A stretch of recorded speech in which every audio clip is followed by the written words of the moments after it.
Okay.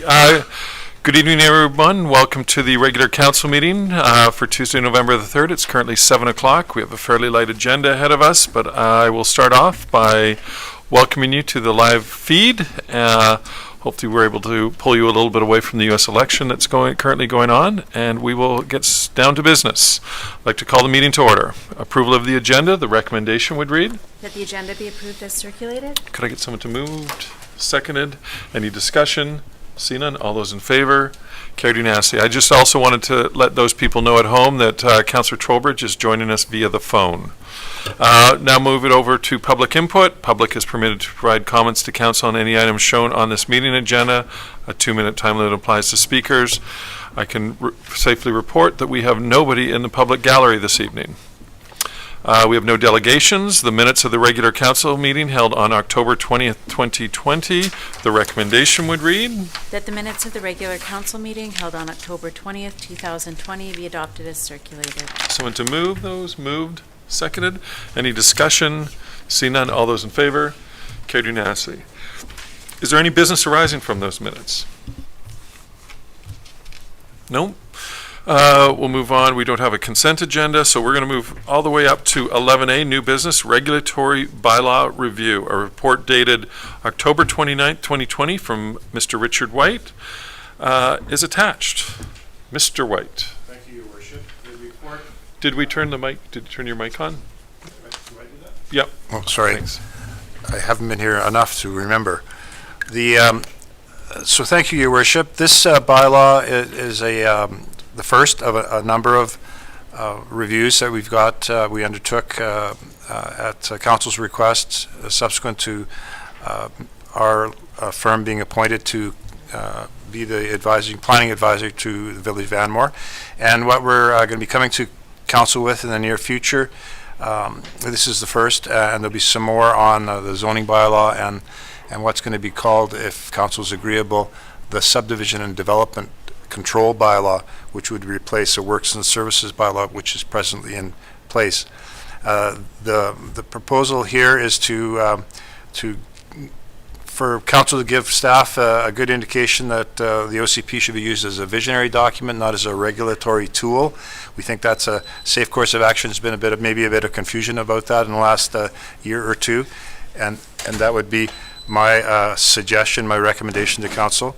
I'd also recommend that we report back on those other bylaws, that we leave this official community plan and the bylaw that's related to it in place, because it is a guide, and the zoning bylaw review and the works and services review are both more time sensitive.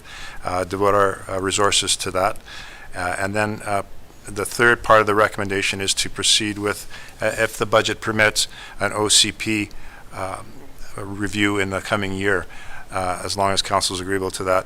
And that would be more of an update document, because I think there is some divergence between the current directions expressed in the strategic plan relative to the OCP, which is some years before this Council was elected. So probably timely to look at the OCP in that regard. So that's quickly what I've suggested in the way of a recommendation, and we'd like to get on with it. Thank you.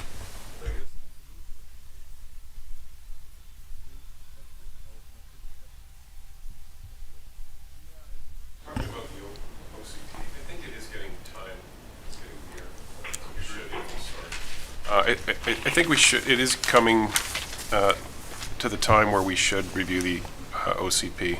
I think it is something that we need to do regularly. You know, Anmore's a changing place, and people have lots to say, and I think they want to have their say, and I think that's the best place to do it. Also, with regarding to the zoning bylaw review, one of the things that came up a while ago, and it really we didn't notice it when we passed it, was when we changed the minimum width of the roads. I think it affected a lot of landowners and their ability to subdivide their large parcels. Like if you had 2 acres, with the new road bylaw, you would not be able to subdivide that into 2 lots.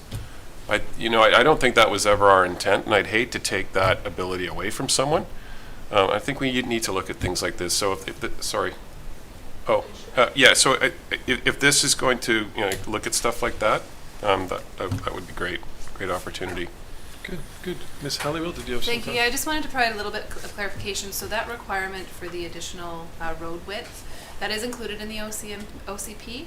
However, Mr. White has pointed out that that is something that can be achieved a number of different ways. So the way that it has been interpreted in past is to take it as a road dedication, which does impact somebody's ability to subdivide their lot because it reduces their overall lot size. Right. However, we can also apply other methods to still enable us to have that space if we do need it for future services, but okay. not impact somebody's ability to subdivide. So we could take a right of way as opposed to it being a road dedication. Oh, I see. So it would still be a minimum size. Exactly. Okay, yeah, I mean, it's all about the intent. I mean, I don't think our intent was ever to remove that ability or to put barriers up, so, okay.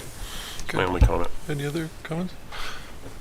Thank you. I think it's really good. It's one of the things that we strive for here on council is consistency and make sure that all the OCP reflects what the zoning bylaw does with all the different individual bylaws. So I think this is very well timed, and I thank you for putting a fresh set of eyes on it and making sure that we do get this all consistent so that people, when they're looking at it, it doesn't contradict each other, which I think it has in the past. And I think some of that's been brought to light over the last probably 3 or 4 months and stuff like that. So I really appreciate, I think this is going to be great work moving forward. I agree with Councillor Wevering.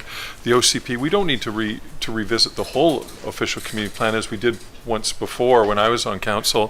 However, to update it and make sure that council's strategic plans are aligned with what our official community plan is and what the people in the community are asking for, I think is paramount. So with that, all that being said, I'm just going to call the question. All those in favor? Opposed? Carried unanimously. Okay, we'll now move on to 12A, the community engagement during COVID. At the October 8, 2020 Community Engagement, Culture and Inclusion Committee, the committee discussed options for the holiday season, including options for Spirit Park.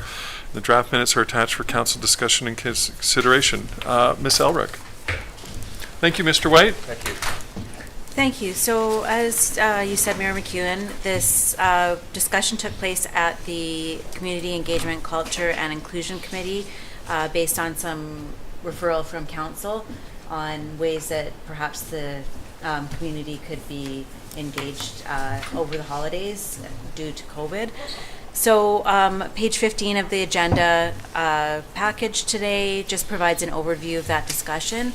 And I would also like to note that should council want to provide any direction to staff in terms of resourcing or financial or staff resources to dedicate to any of these initiatives that were discussed, and they were essentially a drive-through on called Candy Cane Lane on Ravenswood, or the potential for some enhancements in Spirit Park, or an opportunity for residents to perhaps decorate some trees in the park.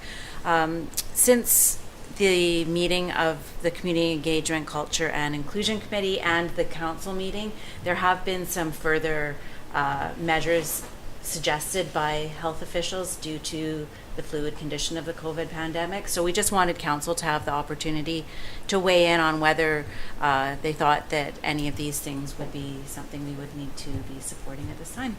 And Councillor Creer, as chair of the committee, is available to flesh out any of those comments from the meeting, and I will Please. turn it over to Mayor McEwen for any further discussion.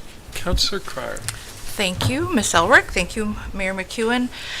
Yeah, we've moved a little bit further into the planning since we had our meeting, but what I feel like as a group we need to really have a conversation about the direction the numbers are going and how we all feel about bringing people into the village. Obviously, Halloween was different than it has been in the past.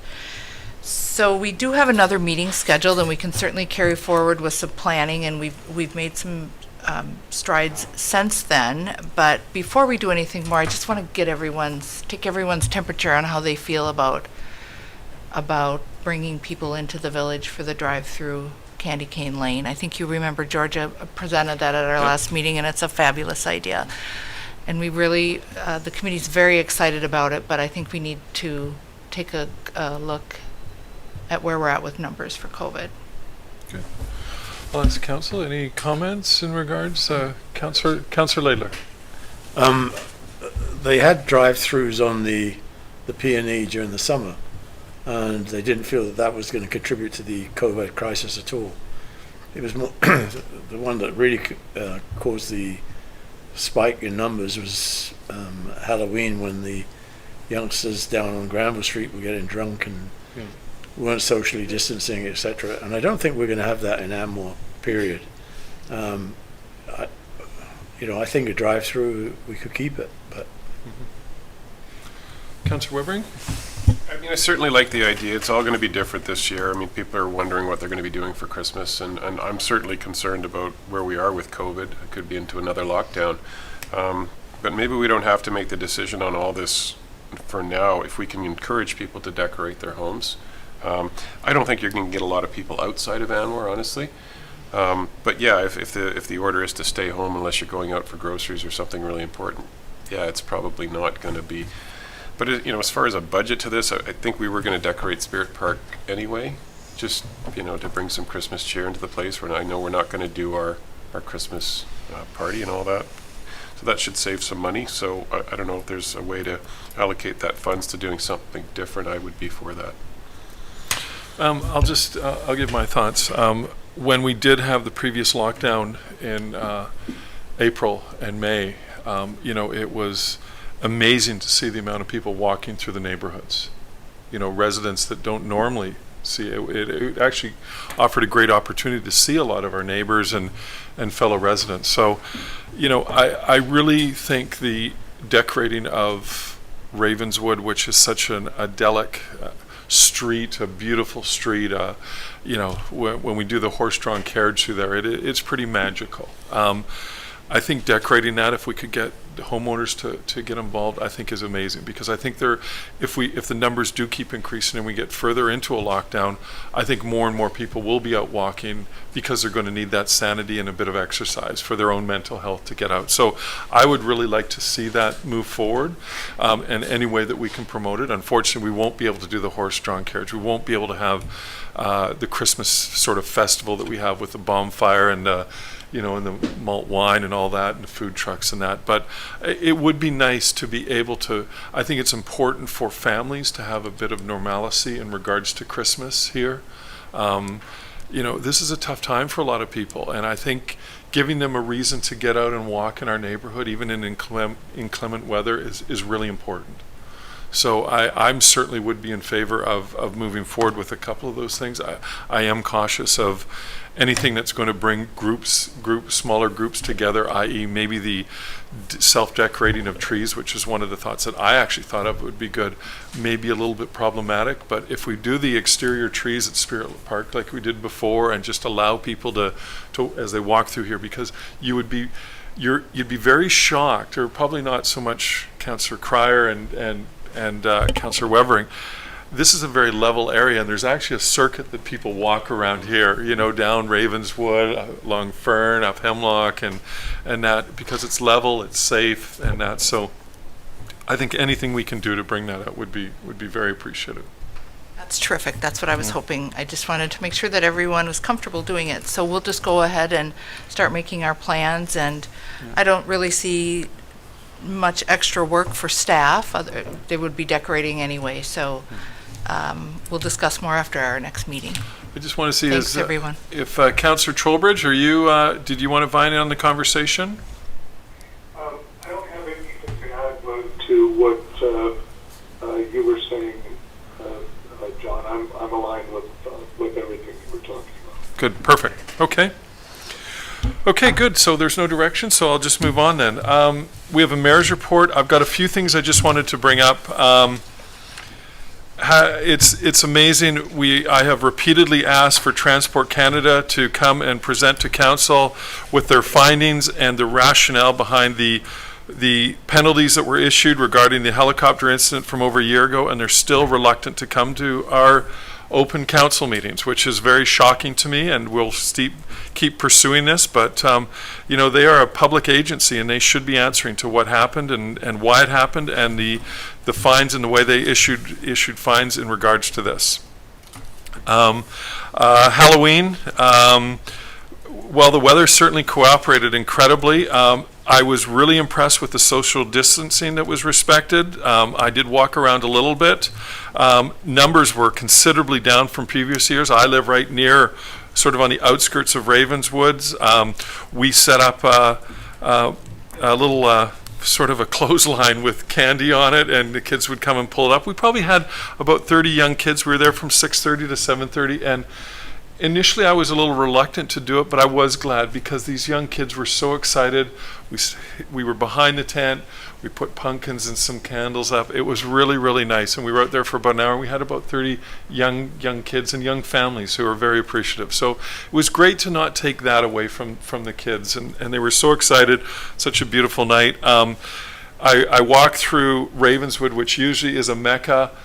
It was really mellow. There was a few houses. I think there was a total of 7 houses that were participating in Halloween. Some of them had decorated quite nicely, but people were keeping their distance. It was really, really well respected, and I was really pleased. We didn't have much in the way of a fireworks extravaganza here, which everybody was asking about, but I think it was definitely the right decision. Unfortunately, later on in the evening, I went out to an incident which I attended at the end of Leggett, where a vehicle fire had happened. It was a very, very sad. A newer 4Runner caught on fire. Thankfully, it was an isolated incident. It was far enough away from the house. No damage to the house. No damage to any people. The car is insured. And I'll tell you, it was an amazing response on Halloween night by our volunteer fire department. There must have been 16 to 20 firefighters out there, and they handled it well. Unfortunately, I know the owner, and he was pretty shook up, but I'll tell you, he actually did a post and thanked the fire department for what they did, and it was really good. When I was there, the RCMP was there, who had been up monitoring Anmore, and he was like, wow, he goes, your community is very well behaved, respected, everything went very, very, very well. So want to move on to the roadworks, which are continuing on, and I'll tell you, people getting lots of compliments on Sunnyside Road. People are getting excited about the pathways that are being created and how that's going to be great once we get some better weather.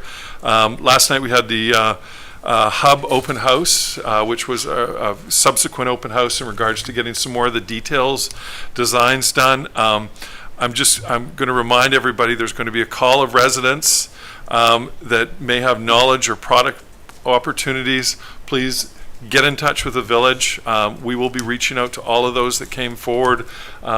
Nothing better than being able to take care of the construction of this. We have a lot of talented people in this village that are business owners, and it would be great to be able to get some, at-home interest and ability to be able to keep this in-house as much as we can. Lastly, I just wanted to stress the COVID numbers are way up, and we need to all make sure that we're practicing social distancing. We need to make sure that we please stay within our family bubbles. And the other thing that I'm really noticing, and it's really becoming problematic, I was down at Newport the other day and talking to a few business owners, and they're hurting. They're really struggling right now. Small businesses are really, really struggling. So please, as residents of Anmore, try and buy local. When I'm sitting on my Zoom call and I see the array of Pure Later and UPS trucks scanning through the neighborhood, dropping off these packages that have a big smile on them that look like they're from Amazon, we're coming into a time of Christmas where people are going to be incredibly challenged. So please, if there's anything you can do, support our local economy. So that's all I have. Thank you. And I'll move it on to Councillors' reports. Councillor Weber. I just wanted to say a couple things. The Village Hall open house, not as many people attending as I thought there would be, but I had some good conversations. It's nice to see it coming along. Halloween, I certainly set up a little display at my house. It was quite a display, actually, and I got some compliments about it. Good. It was very safe. I had directional arrows. I had a pipe for the candy. Encourage people to social distance. And our numbers were down, which we expected, but it did give the opportunity to some people who did want to go out and provided a little bit more room to social distance. So it was good. On Friday, a couple of us were invited to take part in Marianne Cooper's 106th birthday. Yeah, I forgot about it. And we were asked to bring some vintage cars and say hello, so I brought my 1950 MG. Mayor McEwen showed up in the 56 Caddy, Yep. and my son was driving a 1956 Jaguar, supplied by Councillor Trowbridge, and Councillor Trowbridge drove his old Buick. So I think Marianne really appreciated this. This woman is amazing. She's done amazing things to move the saving of the town site, Iowa town site, which is part of Anmore's history too. So we wanted to be there to support her, and she's really an amazing person for what she's accomplished and how inspirational she is. So I think there were more at Anmore Council there than Port Moody, I hate to say it. I think there was only one Port Moody councillor, Yeah, and that was Councillor Dilworth. No, we did see Councillor Dilworth there. And Yeah. Mayor and former Mayor Ralph Drew was there. Yeah, so it was quite the community turnout. That's actually all I have. Yeah. For her 106th birthday, apparently we have made some promises for her 107th that she's going to be going, rather than seeing the cars, she wants to be driven in them. That's right. So, Councillor Cryer. I just have a brief update. Village open house for the community hub, attended with Mayor McEwen and Councillor Weverink, also Council of Councils last weekend. This Saturday, I have I don't know if anyone else is going, Metro Vancouver Council of Councils Sub-Regional Forum on Systemic Racism. Yep. Is coming up. Also wanted to say thank you to SD43. We were on a call today and went through the COVID protocols, everything that they have done since March. And I knew they did a lot, but just to hear everything that they did and all of the steps that they've taken and how well things are going in the school district, I think they need a round of applause. They've done a great job. Yeah. Good. And that is all. Good. Okay, we'll move it on to, Councillor Trowbridge? No, I'm good. Okay. I was just going to talk about Friday, but you guys covered it. Good. Move it on to the Chief Administrator Officer's report. Thank you, Mayor McEwen. I have just a couple of items today. First, I just wanted to note for anybody who wasn't able to make it to the open house last night, we do have all the presentation boards available on our website now, along with the renderings that had been presented on those boards as well. So you can check that out. And if anybody has any questions, always feel free to email the Village Hall. And then I have two pieces of good news to share. The first is that we have heard officially from the Ministry of Environment that there is a deadline for the Anmore Green Estates strata to connect to the regional sewer system. They have been advised that they must connect by April 5th of 2021 and that they need to be providing regular progress updates. Further, the strata membership themselves have endorsed the facilitator's amended recommendations in terms of how to sort of get from where we are today to that actual physical connection. So the village will continue to work with the facilitator in finalizing some of the agreements and bringing forward the local area service bylaw as well as the parcel tax bylaws early in the new year to sort of finalize that process. But it looks as though there is an absolute sort of end in sight. And hopefully it'll be sooner than April 5th, but that's the deadline that they have. And the second piece of good news is that I got a letter today from the province. And for those of you who aren't aware, the federal government had provided about $2 billion to the province in terms of COVID recovery money to be distributed. And so there's 3 streams that the province has come up with. 2 of them are going to be application based. So it'll be for projects within a community that either enhance COVID protocols or help businesses and things of that nature. 425 million of it is a direct grant that will be given to all municipalities within the province of British Columbia. And we found out today that we are receiving $882,000. Wow. So there are certainly projects and costs that will be eligible versus ineligible. But that money will obviously go a long way to help in some of the extraordinary expenses that we've incurred to date, as well as will continue to incur as this pandemic continues on. So That's amazing news. yes. $800,000. Wow. Good. Good, okay. We have no information items. We'll move it on to public question period. Public is permitted to ask questions of council regarding any item pertaining to village business. A 2-minute time limit applies to speakers. No? Okay, then move to adjourn. Moved, seconded. Any discussion? See none. All those in favor? Carried unanimously. Thank you very much, everybody. Thank you for watching in.